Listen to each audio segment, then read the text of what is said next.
언론 여러분 안녕하십니까. 더불어민주당 소속 국회의원 박용진입니다. 오늘 이 자리는 예고해 드린 것처럼 재벌개혁 정경유착 근절 그리고 사법정의 실현을 희망하는 대한민국 국회의원 및 노동 시민단체 대표자들께서 함께 하고 계십니다. 대한민국의 최고 기업 집단 삼성의 총수 일가와 또 지금은 그 대표자가 되어 있는 이재용 부회장에 대해서는 대한민국 법이 왜 이렇게 물러 터졌는지 우리 국민들은 묻고 계십니다. 자칫 대한민국의 사법부가 돈 있고 힘 있고 빽 있는 사람들 앞에 그 법의 엄중함을 제대로 이야기해주지 못하고 판결하지 못한다면, 그리고 그를 위해서 행여나 이러저러한 조건을 내걸어서 죄를 경감시켜주려고 한다면 그거는 재판이 아니라 거래라고 생각합니다. 거래 중에서도 질 나쁜 부당거래라고 생각합니다. 불의의 온상이 되었던 재벌, 그리고 정경유착의 핵심이 되었던 적폐 정권, 그리고 그 속에서 그들의 불의와 적폐와 그리고 정경유착과 뇌물의 이러한 사회를 이제는 끝내자라고 박근혜 적폐 정권을 끌어내린 그러한 촛불항쟁 이후에 맞는 또 2020년이기도 합니다.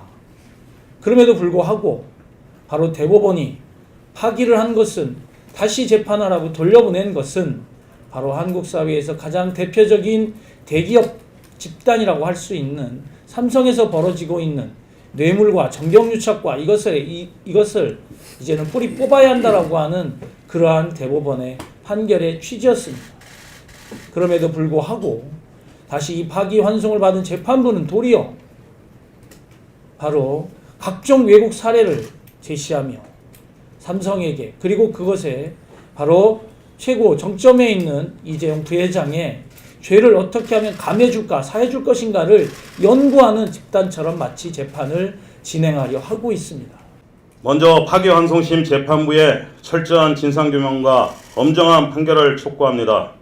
지금껏 우리 법원은 재벌에게 유독 관대했습니다. 징역 3년, 집행유예 5년이라는 재벌 총수 맞춤 양형 공식까지 등장할 정도입니다.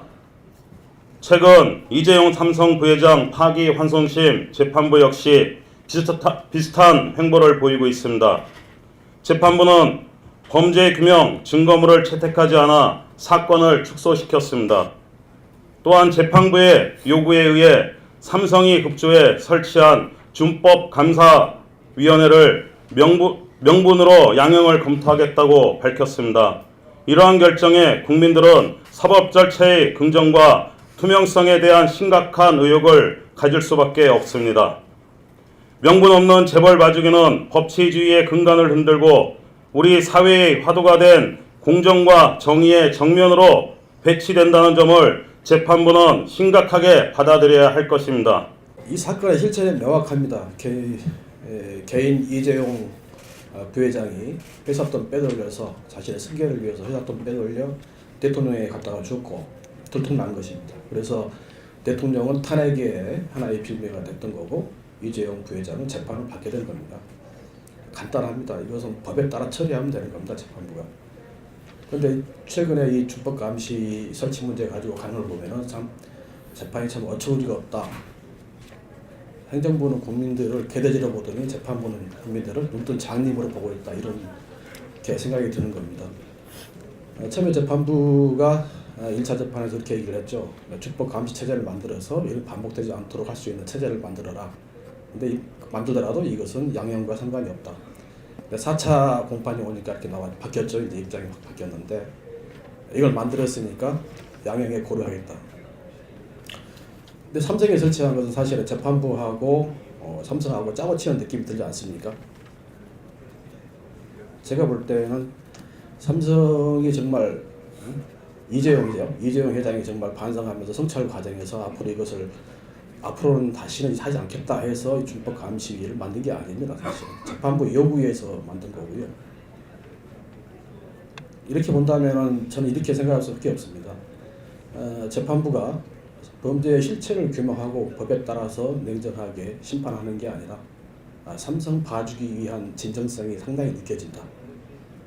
네, 이재용 부회장 재판부가 실험적으로 추진을 하고 있는 실효적 사법의 모델로 들고 있는 미국의 양형기준 8장이라는 것은 기업 범죄에 대해서 그 기업이 준법 감시 시스템들을 만든 경우 감형을 해준다라는 그런 내용입니다. 이 사건의 경우에 있어서는 범죄 주체가 삼성그룹의 기업이 아니라 이재용 부회장 개인이고, 오히려 삼성그룹에 있는 삼성전자나 삼성물산은 이재용 부회장의 범죄 행위에서 피해를 입은 기업들입니다. 이런 사실관계나 법률 구조를 정확히 보지 않고 미국의 양형기준 제8장을 도입해서 이재용 개인의 감형 기준으로 삼겠다라는 것들은 그 모델로 삼고 있는 그 사례하고도 전혀 맞지 않는 것들입니다.